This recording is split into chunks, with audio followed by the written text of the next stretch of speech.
daerah berkomitmen untuk meningkatkan potensi ternak di Aceh Tengah ini. Mulai dari pembibitan ternak yang berkualitas dan terus-menerus ditambah kuantitasnya, karena bibit ternak menjadi bagian penting dalam pengembangan sektor peternakan secara menyeluruh.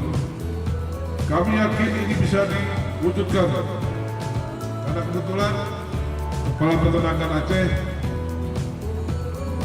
orang Takehon ini lumayan. Kalau tak bisa dibantu Aceh Tengah, saya kira percuma jadi Kepala Peternakan Aceh. Ini kesempatan, bukan kolusi, tetapi bekerja sama.